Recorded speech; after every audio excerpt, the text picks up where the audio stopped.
试了30多年的烧饼，还是这个做法最好吃，酥香可口，简单易做，1周吃3次都不嫌多，赶快学做起来吧。400克普通面粉里加入3克酵母，10克白糖，250克30度左右的温水，搅拌成絮状，下手揉成面团。刚开始揉会有些粘手，移到案板上继续揉几分钟，面团它就听话了。揉成光滑偏软的面团，撒些面粉防粘，盖好松弛5分钟。利用这个时间准备40克玉米面，加入40克热油搅拌均匀，调成油酥备用。没有玉米面可以用普通面粉来做油酥，用玉米面来做油酥会增加风味。然后案板上多撒一些面粉防粘。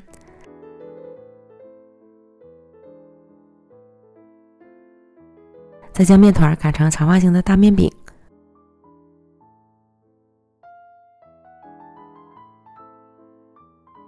厚度在2到3毫米左右，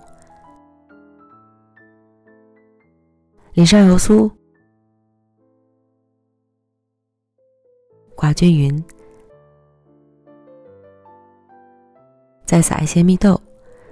蜜豆自身比较甜，所以不要撒过多，轻拍一拍，固定位置，再从上至下卷起面饼，边抻边卷，尽量卷紧实。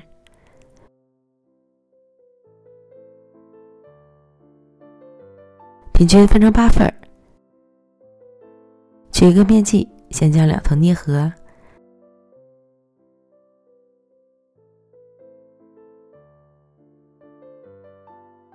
上下各擀一下，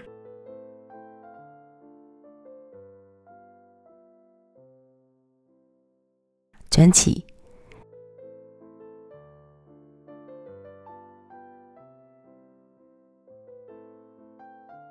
再次擀成长方形饼坯，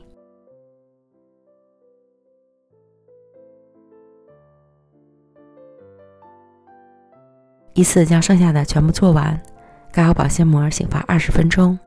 醒发至形状稍微饱满即可。电饼撑开中火预热，刷油，放入饼坯，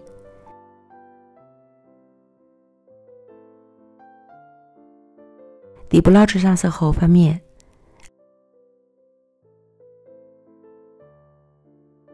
另一面捞至上色，再翻一次面。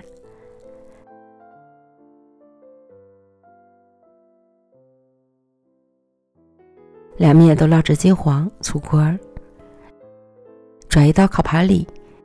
你可以直接用电饼铛烙熟，也可以像我这样先烙后烤，这样饼皮会更加的酥脆，内里也会更蓬松。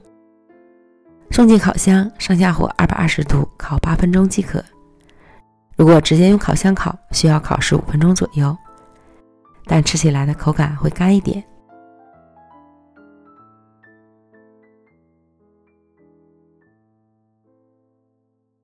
现在放凉了一些，稍微有一些回软。